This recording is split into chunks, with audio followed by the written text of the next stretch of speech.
Hello বন্ধুরা, আশা করি সবাই ভালো আছেন। অলটেক বাংলার পক্ষ থেকে জানাই সবাইকে শুভেচ্ছা। শুরু করার আগে আপনি যদি আমার চ্যানেলে নতুন ভিউয়ার হয়ে থাকেন তাহলে অবশ্যই আমার চ্যানেলটাকে সাবস্ক্রাইব করবেন এবং পাশে থাকা বেল আইকনটি বাজিয়ে দেবেন।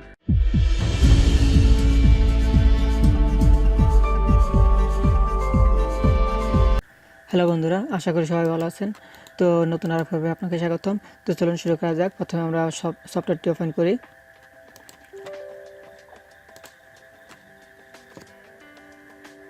সফটওয়্যারটা লোডিং নিতে একটু সময় নেবে। তো আমাদের সফটওয়্যারটা লোডিং কমপ্লিট। তো আমরা গত পর্বে দেখেছি এই টুল পর্যন্ত টোটাল ছয়টা টুল সম্পর্কে আমরা জানি, চারটা টুল সম্পর্কে জানি, এই চারটা দেখেছি। তো আজ নতুন আমরা আর কিছু টুল নিয়ে কাজ করব, তো সেগুলো দেখব। আজ আমরা দেখব অন্য যে টুলগুলো আছে সেই টুলগুলো নিয়ে কথা বলবো। তো চলুন শুরু করা যাক। প্রথমে আমরা যে কোনো একটা ফাইল বা ফটো ওপেন করি। তো আপনাদের কাজের জন্য আমি একটা প্রথম ফটো ওপেন করি। ফটো রেগুলেশন, ওকে। মনে করেন আমি এই একটা ফটো ওপেন করলাম। তো ফটো ওপেন করার পর আমরা গত পর্বে দেখেছি সিলেকশন পর্বে টোটাল 9 পর্ব কমপ্লিট করছি। এবং সিলেকশন পর্ব আরেকটা আছে পেন টুল, যে টুলের মাধ্যমে আপনারা সেটাও সিলেকশন। যাবতীয় ফটোশপে যারা কাজ করে সাধারণত 100 জনের ভিতর বা 100 জন কাজ করলে তা 80 বা 90 জনই সাধারণত এই টুলটা ব্যবহার করে থাকে, সবাই এই টুলটা। তো আপনারাও যে সময় আপনাদের ভালো লাগবে এই টুলটা নিয়ে কাজ করবেন সবসময়ের জন্য। তো ক্ষণিক কিছু সময়ের জন্য একটা কাজের জন্য একটা টুল লাগে, যার কারণে এই পাশে যে টুলগুলো দেখতে পাচ্ছেন সিলেকশন টুল সেগুলো। তো এটা যেহেতু আমাদের সিরিয়ালে পরে আছে সেহেতু আমরা পরে দেখব, পরে আলোচনা করব। আমরা ক্রমে সিরিয়াল অনুযায়ী যাচ্ছি এবং সিরিয়াল অনুযায়ী শেষ করব। তো এখন আমাদের সিরিয়াল অনুযায়ী আছে, এখানে যে টুলটা দেখতে পাচ্ছেন এখানে আছে দেখেন ক্রপ টুল। তো এটা হচ্ছে আপনার কাজ যে আপনি ফটোটাকে ক্রপ করবেন। তো আমরা যদি প্রথম দেখেন এখানে যে ক্রপ টুলটা আছে, তো আমরা যদি সেটা আনি, তো এইভাবে দেখেন আমাদের ফটোটা আমরা ক্রপ করতে পারবো। চারপাশে কটটুক নেব বা ভিতরে কটটুক নেব, আমাদের টোটাল ফটোটা দেখেন এখানে। তো আমরা ফটোটা মনে করেন এখান থেকে এই পর্যন্ত ক্রপ করব। তো ক্রপ করলে পরে কী করতে আপনাকে জাস্ট এটা দিয়ে জাস্ট এটা ইন্টার ক্লিক করবে। ইন্টার ক্লিক করার পর দেখবেন আমাদের ফটো সেটা ইন্টার ক্লিক করার পর দেখবেন আমাদের ফটোটা যতটুকু আমাদের দরকার ছিল ততটুকু হয়ে গেছে ক্রপ করা। তো আমরা এখন এটাই ক্লিক করলে দেখেন আমাদের ফটো যেটা ছিল ফটোটা পুরোটা ক্রপ হয়ে কটটুক হয়েছে। তো আপনারা তো দেখতেই পাচ্ছেন এটার কাজ হলো যে কোনো জায়গা থেকে ক্রপ করে ছোট বড় যে কোনো কিছু করতে পারবেন। তো দ্বিতীয় যে একটা অপশন আছে, দ্বিতীয়টাও গ্রুপ টুল, এটা আবার সিস্টেম একটু আলাদা। এটা হচ্ছে যে দেখা যাচ্ছে যে অনেক সময় অনেক ধরনের সিলেকশন। তো আমাদের এখানে এই ধরনের সিলেকশন শুধু আমরা ফেসটা নিতে চাচ্ছি বা কোনো একটা বিষয় নিব, তো আমাদের এটা অ্যাঙ্গেল অবস্থায় আছে। তো আমরা কি করব, এটা করে আমরা এখান থেকে দেখেন এভাবে যতটুক অ্যাঙ্গেল আমাদের মন চায়, অনেক ফটোগুলো অনেক কোয়ালিটির থাকে। তো আমাদের যতটুক মন চাই শুধুমাত্র মনে করেন আমরা যেটুক নেব সেটুক ক্রপ করে যদি আমরা এন্টার প্রেস করি তাহলে দেখেন আমাদের ওইটুক মাত্র ক্রপ হয়ে যাবে ফটোটা। তো এখানে যে টুলগুলো দেখতে পাচ্ছেন এগুলো ক্রপ টুল। তো আর বাদ বাকি এগুলো স্কেল টুল, এগুলো আমাদের কাজে লাগবে না। তারপর আপনারা চাইলে দেখে নিতে পারেন যে সময় অবসর টাইমে ফ্রি থাকবেন, তো সেই সময়। তো নেক্সট যে একটা টুল আছে, তো আমি ফটোটা ব্যাকে আনি। হ্যাঁ, নেক্সট যে টুলটা আছে, নেক্সট টুলটার কাজ হচ্ছে আপনারা দেখেন যে আমরা মনে করেন এখানে কালার দেব। দেখি আপনাদের একটু জুম করা দেখি। প্রথমে যে কোনো কিছু করতে হলে তো আমাদের আগে করা লাগবে, মনে করেন আমরা এই যে গেঞ্জিটা টোটাল মনে করেন আমার যে পাঞ্জাবিটা পরা আছে, তো এটাই বা এখানে মনে করেন আমি সিলেকশন করি। প্রথমে এখানে আপনার সিলেকশন করতে হবে, যে ফিলে পারেন সেই ফিলে সিলেকশন করে নেবেন। তো আমি আপাতত দেখানোর জন্য একটু সিলেকশন করে নেই। মনে করেন আমাদের এটুকু সিলেকশন হয়ে গেছে। তো সিলেকশন হয়ে যাওয়ার পর আমি চাচ্ছি এখানে আমার মন মতো একটা কালার দিতে, বা এমন একটা জায়গা আছে এখানে এখন এই কালারটা দেবো। তো আমাদের এই কালারটা সেম পাঞ্জাবিতে যে কালার আছে এই কালারটা এখন আমি এই জায়গায় দেবো। তো এখানে দিতে চাইলে পর আমাদের কি করতে হবে, মন মতো কালার তো পাওয়া সম্ভব না। তো আমাদের এখান থেকে কালারটাকে খুঁজতে হবে। ঠিক এখানে পাঞ্জাবিতে কি কালার আছে সেই কালারটা দেখে এখান থেকে খুঁজতে হবে, অথবা কালারের এই পাশে দেখেন কালারের অনেকগুলো অপশন আছে। দেখেন আমাদের পাঞ্জাবিটা সাদা কোয়ালিটির বা এরকম। তো আমরা এটা সিলেক্ট করলাম। সিলেক্ট করার পর এখান থেকে আবার যে আমরা মনে করেন কালারটাকে মিক্সড করব, কোথায় আমাদের সেই কাঙ্ক্ষিত কালারটি আছে। তো অনেক কষ্ট হবে, তারপরেও ফুল ম্যাচিং হবে কিনা শিওর না। তো আপনি যদি এই টুলটা ব্যবহার করে থাকেন তাহলে খুব সহজে মনে করেন এখানে টুলটা রয়েছে, জাস্ট আপনি এই কালারটা নিতে চাচ্ছেন, তো এখানে একটা ক্লিক করবেন। ক্লিক করলে পরে দেখেন আপনি যেখানে যেটা ক্লিক করবেন, দেখেন আমার ফেসে ক্লিক করি, অটোমেটিকভাবে দেখেন এখানে কালারটা নিয়ে নিচ্ছে। তো এখানে যদি কালারটা নিয়ে নেয়, কালারটা নিয়ে নিলে আপনি কয়েক সিস্টেম আছে, কয়েক সিস্টেমে এখান থেকে লোড করে নিতে পারবেন, বা সিলেকশন করবেন যেটুক, সেই সিলেকশনটুকু আপনি এই কালারটা ব্যবহার করতে পারবেন। তো এখন মনে হচ্ছে যে ঘড়িতে যে কালারটা আছে, তো এই কালারটা আমি নেব। তো এই জাস্ট কালারের উপর ক্লিক করবেন, ক্লিক করার সাথে দেখেন ঘড়িতে যে কালারটা অটোমেটিকভাবে এখানে নিয়ে নেবে। তো তারপর আপনি এখান থেকে ব্রাশ আছে, ব্রাশ টুলের মাধ্যমে করতে পারেন, আপনার মন যেটা চাই সেটাতে হার্ডনেস বাড়ায় কমায়, ব্রাশের সাইজ বাড়ায় কমায় করতে পারবেন। তো এটা আমরা পরে দেখব। তো এখান থেকে আপনি এভাবে সেম কালারটা এখানে করতে পারবেন সিলেকশনের পরে। তো কালার খোঁজার জন্য আপনাকে এখান থেকে কালার খুঁজতে হবে না, খুব সহজে যে কালারটা চাই সেই কালারটা আপনি এখান থেকে নিতে পারবেন। তো এ ছিল দ্বিতীয় টুলের কাজ। তো তৃতীয় নম্বরের যে টুলটা আছে, আমরা এই টুলটা দেখব। তো ফটোশপের তৃতীয় এই টুলটা স্পট হিলিং ব্রাশ টুল। এখানে যে টুলগুলো আছে প্রত্যেকটা টুল দারুণ একটা কাজে ব্যবহার করা যায়, প্রত্যেকটা টুলের ব্যবহার অনেক রয়েছে। তো আমরা এতক্ষণ যে পর্বগুলো দেখছিলাম এগুলো সিলেকশনের পর্ব ছিল, এবং এটা কালার এবং এটার ক্রুপটেড করার সিস্টেম ছিল। তো আমরা এখন দেখব নতুন টুল আছে যে স্পট হিলিং ব্রাশ টুল যে টুলগুলো আছে, আমরা এই টুলগুলোর ব্যবহার দেখব। তো আপনারা প্রত্যেকটা বিষয়ে যে টুলগুলো আছে এখানে সব টুলগুলো দেখবেন এবং মনে রাখবেন, তাহলে আপনার যে কোনো সময় কাজ করতে সুবিধা হবে। তো আমি এটা করতে হলে অন্য একটা ফটো, এই ফটোয় আপনি বুঝবেন না আসলে। তো আমি ডেস্কটপে কিছু ফটো এনে রেখেছি, সেগুলো ওপেন করি। আমাদের যে কাজগুলো লাগবে, তো এই 3টা ফটো ওপেন করি। তো এই 3টা ফটো ওপেন করার পর আমি প্রথম থেকে আমি লাস্টের থেকে দেখাই। তো লাস্ট থেকে দেখালে ভালো বুঝতে পারবেন। লাস্টে দেখেন রেড ই টুল, এখানে রেড আই টুল মানে এখানে চোখের একটা অপশন দেখতে পাচ্ছেন, চোখ। তা আমরা দেখেন অনেক সময় অনেক প্রোগ্রাম বা যেখানে যাই কেন, বা ছোটোকালে বা অন্ধকারে যেখানে যান না কেন, ছবি তুলে দেখা যায় অনেক সময় আমাদের যে চোখটা কালো থাকার কথা সেখানে লাল হয়ে যাচ্ছে, তো এরকম কালার হয়ে যাচ্ছে, তো দেখতে খুব খারাপ লাগে। তো এই ফটোটাকে তখন কি করবেন, জাস্ট এই যে টুলটা আছে রেডি টুল, জাস্ট এখান থেকে আপনি ড্র্যাগ করবেন, ড্র্যাগ করে আনে এখান থেকে এই পর্যন্ত জাস্ট ছেড়ে দিবেন। দেখেন অটোমেটিকভাবে চোখটা এটা যেরকম ছিল ঠিক এরকম হয়ে গেছে। যদি একবার না হয় তাহলে আর একবার দিবেন, এখানে একবারেই দিবেন, একবারে নিয়ে নেবে, সমস্যা নাই যতটুকু। কিন্তু যদি মনে করেন পারফেক্টভাবে না হয় তাহলে আপনি অন্যভাবেও করতে পারেন, সেই টুলগুলো আমি দেখাবো। তবে এটা হচ্ছে সবচেয়ে সহজ উপায়। জাস্ট আপনি এখান থেকে আবার দেখাই, লাল থাকবে, জাস্ট এখান থেকে আপনি ক্লিক করবেন, ক্লিক করে পুরো আইটাকে একটা টান দিয়ে ছেড়ে দেবেন, আপনার কোনো কাজ নেই, দেখবেন অটোমেটিকভাবে ব্ল্যাক হয়ে যাবে। তো এটা হচ্ছে রেড টুল, মানে লাল কালারের যে চোখগুলো থাকবে সেগুলো খুব সহজেই ব্ল্যাক করতে পারবেন। তো দ্বিতীয় অপশানে যে টুলটা আছে, এই টুলটার কাজ হচ্ছে অন্য একটি কাজ। তো আপনাকে এখান থেকে দেখাই এই ফটোটা।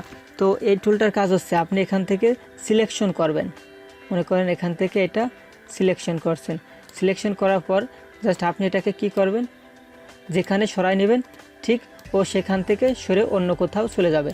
তো আপনি যে কোনো বিষয়, যে কোনো জায়গা থেকে, মনে করেন আমি এখানে ইন্টারফেস করি, ওকে।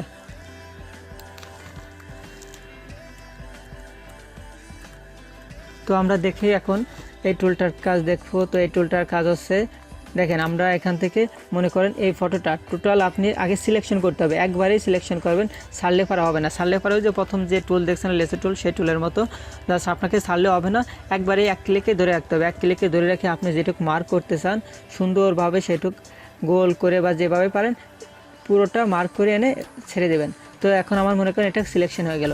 এটা কি করে, স্থান ট্রান্সফার করে। তো আমি যদি এটা এখানে নিয়ে আসি, দেখেন এখান থেকে আমি এখানে নিয়ে আসলাম, নিয়ে আসার পর দেখেন আমার ফোল্ডারগুলো এখানে চলে আসছে, কিন্তু এই জায়গাটা ফাঁকা গেছে। কি করছে, ও এক্সচেঞ্জ করছে, এখানের যে জায়গাটুকু ছিল এই ফাঁকা জায়গাটা দিয়ে এখানে পূরণ করছে, এবং এই জায়গার ফটোটা এই জায়গায় নিয়ে আসছে। তো আপনি এটা কি করবেন, তো এটাকে আবার যদি চান অন্য জায়গায় দিতে পারবেন এইভাবে। যদি আপনি মনে করেন আমি লেখার এখানে দেব, তো দেখেন এখানে টোটালি আপনি যেখানেই দেন না কেন এটা সেখানে নিয়ে নেবে, যেখানে রাখেন সেখানে নিয়ে নেবে। এবং আশেপাশে যে কালারটা থাকবে দেখেন এখানে আশেপাশের কালারটা সে কিছুটা হলেও ধরবে। মানে এখান থেকে আমরা যেটা সিলেক্ট করে নিয়েছি এখানে মনে করেন লেখার ভিতর যদি ছাড়ি এখানে ছাড়বে এবং আশেপাশে থেকে কিছুটা কালার ও নিয়ে আসবে, যার কারণে মানে পিছনের ব্যাকগ্রাউন্ডটা হালকা ঝাপসা হয়ে যাবে। তো এটার কাজগুলো এইভাবে সিলেকশন করতে পারবেন। তো আর 3 নম্বরে যে টুলটা আছে পেস্ট টুল, এই টুলটার ব্যবহার আবার অন্যরকম। এই টুলটার ব্যবহার হচ্ছে, দেখেন আমি এখান থেকে মনে করেন এটা সিলেকশন করব, হ্যাঁ আমার এটা সিলেকশন হয়েছে। ঠিক আপনি এটা ফাঁকা জায়গায় দেখেন এটা এক্সচেঞ্জ হচ্ছে, আমি যেখানে এটা ফাঁকা জায়গায় রাখবো ঠিক এই জায়গার কালারটা ও ওখানে নিয়ে নেবে। টোটাল মনে করেন কোনো একটা বিষয়, এখানে একটা স্পট আছে, জাস্ট এই পিকচারটা একটা স্পট। তো আমি কি করব, এই পিকচারটাকে মার্ক করব, মার্ক করে এমন একটা জায়গায় ছেড়ে দেব যেখানে পুরো ফাঁকা, মানে এর জায়গায় মনে করেন এখানে পুরো সাদা আছে, তো এখানে ছেড়ে দিলে পরে ওখানে সাদা হয়ে যাবে, পুরো কালারটা নিয়ে নেবে এবং আশেপাশের কিছু কালার ধরবে। তো আমাকে সেইভাবে সিলেক্ট করে নিতে হবে। তো মনে করেন এখান থেকে আরেকটা জিনিস, হ্যাঁ আমরা এটা সিলেকশন করছি, সিলেকশন করার পর এখান থেকে যদি আমরা মনে করেন এখানে লেখার এখানে দেই, দেখেন এখানে আমরা যেটা করছি এখানে কি করছে, সেই ফোল্ডারটা এখান থেকে চলে গেছে, বাট এখানে জায়গাটা এখানে নিয়ে দিছে। তো এইভাবে সিলেকশন হয়। তো এইভাবে আরেকটা আপনি স্পট হিলিং ব্রাশ টুলদের মতো কাজ করতে পারবেন, সেগুলো আমি দেখাচ্ছি। টোটালি এখানে যে টুলগুলো আছে এক এক ধরনের টুল। তো এখানে 2 নম্বরে যে আছে হিলিং ব্রাশ টুল, এই টুলটার ব্যবহার দেখব। এই টুলটার ব্যবহার একটু অন্যরকম। মনে করেন এখানে এই যে একটা স্পট দেখতে পাচ্ছি আমরা, তো আমি জুম করে নেই, দেখেন এখানে একটা স্পট দেখতে পাচ্ছি। তো আমরা এই স্পটটাকে এখানে যে টুলগুলো দেখলাম এই টুলগুলোর মাধ্যমে করতে পারি। এই টুলটা প্রথম যে টুলটা দেখছিলাম লাস্টের, এই টুলটা যদি আমরা এখান থেকে সিলেক্ট করে যদি নিয়ে অন্য জায়গায় এখানে ছেড়ে দিই, দেখেন এখান থেকে এই টুলটা এখানে চলে আসছে, বাট এখানে একটা স্পট পড়ে রয়েছে এবং এই টুলটা এখানে চলে আসছে। সেহেতু আমাদের এই কাজটা এখান থেকে এটা দিয়ে করা যাবে না, তো আমরা এটা দিয়ে করব না। তো যদি 2 নম্বরে আছে যেটা পেস্ট টুল, তো এই টুলটার কাজও সেমভাবে সিলেকশন করা। তো আমরা সুন্দরভাবে যদি সিলেকশন করি, সিলেকশন করার পর আমরা যেখানে ছেড়ে দেবো মনে করেন সেখান থেকে জায়গাটা নিয়ে আসবে। তো আমরা এখানে ছেড়ে দিচ্ছি, দেখেন এখানে স্পটটা কিন্তু চলে গেছে, বোঝা যাচ্ছে না। তো এখানে যদি আরেকটু সিলেকশন করি, হ্যাঁ আমরা যেখানে দেখেন এখানে কালারটা এখানে নিয়ে যাচ্ছে এবং এখান থেকে স্পটটা চলে যাচ্ছে। তো এইভাবে স্পটটা দূর করতে পারেন। আর 2 নম্বর যেটা আছে হিলিং ব্রাশ টুল, হিলিং ব্রাশ টুল, তো এটার কাজ হচ্ছে যে আপনি কোনো একটা স্পট দেখছেন, মনে করেন এই যে একটা স্পট দেখছেন, তো এটাকে আপনাকে ক্লিক করলে হবে না, অল্টারটা প্রেস করতে হবে। যদি অল্টার প্রেস করেন তাহলে দেখেন এখানে জালির মতো একটা অপশান আসছে, এখান থেকে আপনি এটা সিলেক্ট করছেন। তো সিলেক্ট করে এখানে আপনি যেখানে দিবেন এই কালারটা সেখানে হয়ে যাবে। তো আপনাকে প্রথমে এই জন্য কী করতে হবে, আপনাকে প্রথম মনে করেন এখান থেকে এইটার আশেপাশ থেকে এখান থেকে আমরা অল্টার প্রেস করে কপি করব, কপি করে নিয়ে যদি এখানে পাস্ট করি তাহলে দেখেন এখান থেকে যে স্পটটা ছিল নাই, তো আবার এখানে যদি স্পটটা চেঞ্জ করি থাকবে না। তো আমরা এখান থেকে জায়গাটা নিয়ে দেখেন এইভাবে যদি পেস্ট করবার থাকি, এখানে যে স্পট ছিল আপনিও বলতে পারবেন না যে এখানে স্পট ছিল, এখানে যে স্পট আছে এখান থেকে স্পটগুলো অটোমেটিকভাবে চলে যাবে, দেখেন স্পটটা নেই। তো আর এইভাবে করতে পারবেন, কিন্তু অনেক সময় লাগে। জাস্ট আপনাকে এখান থেকে অল্টার পেস্ট করে কপি করে সেই জায়গাটা পাস্ট করতে হবে। আর সর্বপ্রথম যে টুলটা আছে, আপনাদের যদি প্রথমে টুলটা দেখাতাম তাহলে নিচের এই টুলগুলো আপনারা ব্যবহার করতে চাইতেন না, সেই জন্য আমি দেখাচ্ছি। তারপরে প্রত্যেকটার এক একটা টুলের এক এক ধরনের কাজ আছে। তো সব ফটোতে সব টুল ব্যবহার করা লাগবে না, তবে স্পট দূর করার জন্য সর্বপ্রথম যেটা আছে স্পট হিলিং ব্রাশ টুল, এই টুলটা সবচেয়ে পারফেক্ট। তো এই টুলটা দিয়ে অনেক ধরনের কাজ করতে পারবেন, যে কোনো ধরনের স্পট। তো আপনাকে প্রথমে কি করতে হবে, এখানে যে সাইজ, এই যে গত পর্বে আমরা দেখছিলাম যে সেকেন্ড ব্র্যাকেট যেখানে আছে, এই ব্র্যাকেটের এই অপশানটাতে যদি আমরা ক্লিক করি ডান পাশেটা, তাহলে এটা বড় হবে এবং বাম পাশে যেটা এটা ছোটো হবে। তো আমরা এটা আমাদের মাপ মতো, মনে করেন যে একটা স্পট আছে, স্পটটার মাপ মতো করে নিব। তো করে নেওয়ার পর আমরা এটাকে জাস্ট একটা ক্লিক করব, ক্লিক করলে দেখেন এখানে কোনো স্পট থাকবে না। জাস্ট আপনার কাজ হচ্ছে যেখানে স্পট দেখতে পাবেন ঠিক সেখানে, এখানে দেখেন যে স্পট আছে, জাস্ট আপনি স্পটে ক্লিক করবেন, ক্লিক করলে পরে দেখবেন স্পটটা অটোমেটিকভাবে এখান থেকে চলে যাচ্ছে। তো আমাদের এখানে যে স্পট আছে, জাস্ট আপনাকে একবার কিছু করতে হবে না, জাস্ট এর সাইজ নিয়ে যতটুকু সাইজ আছে স্পটটার সাইজ নিয়ে সাইজ মতো শুধু জাস্ট আপনি একটু ক্লিক করবেন। ক্লিক করলে পরে দেখবেন স্পট যা আছে সব চলে যাচ্ছে। তো এইভাবে দেখেন এখানে কত ধরনের স্পট আছে। তো আপনি যদি সুন্দরভাবে ফ্রেশভাবে কাজ করেন তাহলে দেখেন এই ফটোটায় অন্য কোনো কাজ করা লাগবে না। জাস্ট স্পটটা যদি আপনি দূর করেন তাহলে এই ফটোশপের এই কার্ডের কাজ আর অন্যগুলো কোনো কাজ করা লাগবে না। তো এই ছিল এই টুলগুলোর কাজ। দেখেন এখানে প্রত্যেকটা স্পট এভাবে দূর হয়ে যাবে, প্রত্যেকটা স্পট উঠে যাবে, কোনো স্পট এখানে থাকবে না। জাস্ট আপনাকে সাইজ মতো নিতে হবে। কিন্তু অনেক সময় আছে দেখা যাচ্ছে যে আপনাদের দেখায়